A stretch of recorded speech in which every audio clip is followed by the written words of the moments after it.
السلام عليكم ورحمة الله وبركاته. إخواني أخواتي، اليوم جبت معاكم طاجين رخام.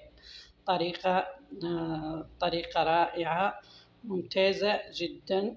طريقة سهلة وروعة بفخذ دجاج. هنا الطبق تاعي درت بفخذ دجاج والبيض. طريقة اقعدوا معايا تشوفوا طريقة التحضير. هنا البنات جبت كيكوط.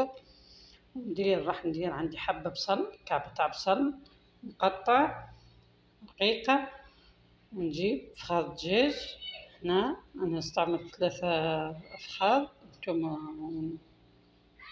هنا نروح نديرهم نطيب فخاد الدجاج مع البطاطا في الصوص. هنا ندير نستعمل الزيت. عندي الفاحات، هنا الفاحات بيض البنات، عندي فلفل الأبيض والكركم والكزبر ومكعب الدجاج، مرق الدجاج جامبو. هنا البنات نروح غير ندير الفلفل الأبيض ونزيد ندير الكركم وندير الكزبر وندير الملح.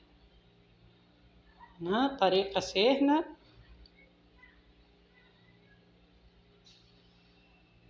وندير مكعب دجاج جامبو تاع الدجاج درت المرحي. هنا ونروح نقلي اللحم هذاك مع الفاحات مع البصل. نضيف عليه الماء الغالي، نصب عليه الماء سخون ونخلو نزيد نضيف البطاطا. هنا البطاطا قصيتها بنات مكعبات كبيرة. هنا بعد ما طابت البطاطا مع الدجاج نروح نحيه من الصوص هذاك. الصوص هذاك نحتفظ به، نستعمل به مكرونة أو شيء آخر. وهنا نروح غير نحي البطاطا والدجاج. نحي البطاطا باش نمعسها، نرحي البطاطا والدجاج. فخاد الدجاج هذوك اللي راح ندير بهم البطاطا، راح نحشيهم بالبطاطا.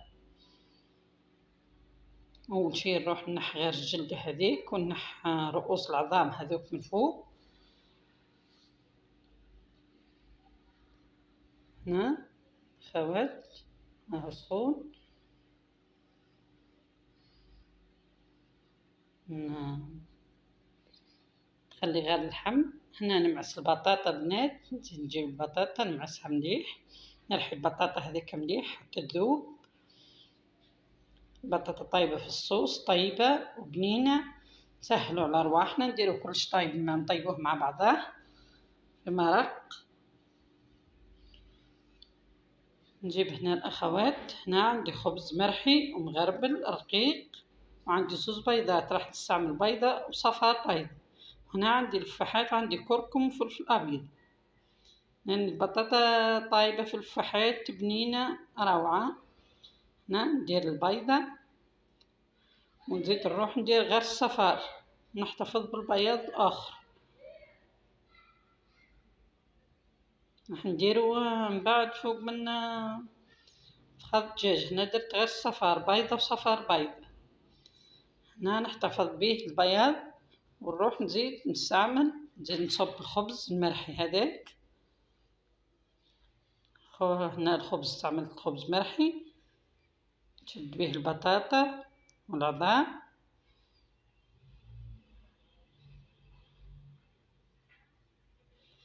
نخلط مليح حتى نتحصل على كتلة تاع بطاطا متماسكة شادة روحها. شوفوا البنات، هنا البطاطا تاعي بعد ما مستها بالخبز والبيض باش متحلش ليا. نجيب هنا البنات عندي مايونيز، راح نستعمل شوية مايونيز للدجاج تاعي باش يشد ليا.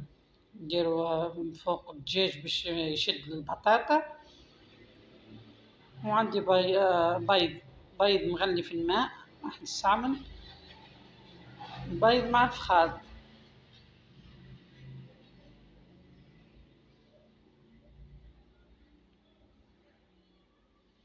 هذا الطبق الطريقة اللي نخدمو بها طاجين رخام، هذا نسموه طاجين رخام.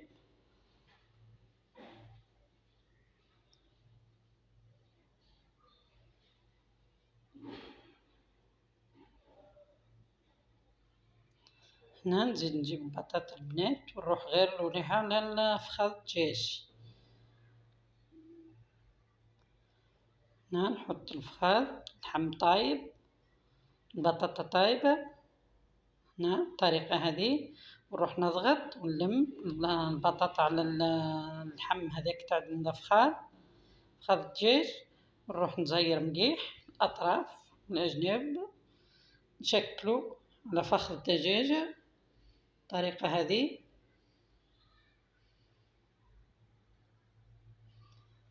هنا نروح غير نحط، شوفوا البنات كيفاه راهو جا شاد روحو،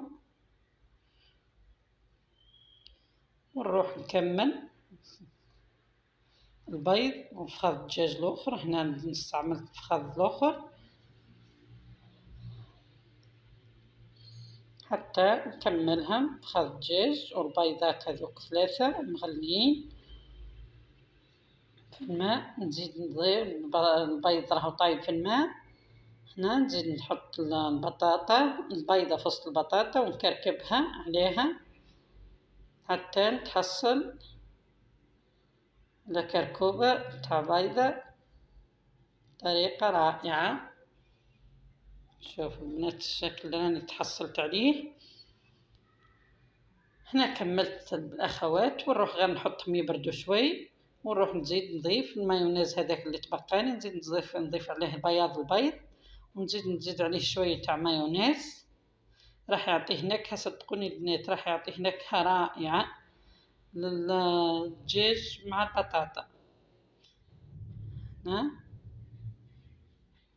وما يخليش البطاطا دير تشققات، البطاطا ما تشققش ليك، ما كان له ديري الخبز خلاص ولا فرينة، تستعمل غير شوية مايونيز في البيض يجي روعة.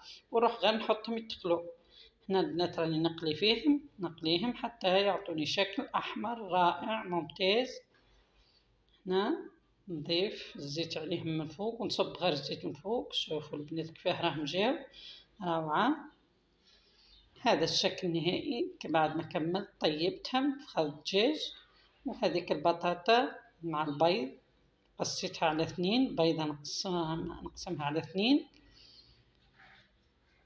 الطريقة هذه نتحصل على الشكل هذا. شكرا لكم، إلى الملتقى إن شاء الله، وما تنسوا الاشتراكات.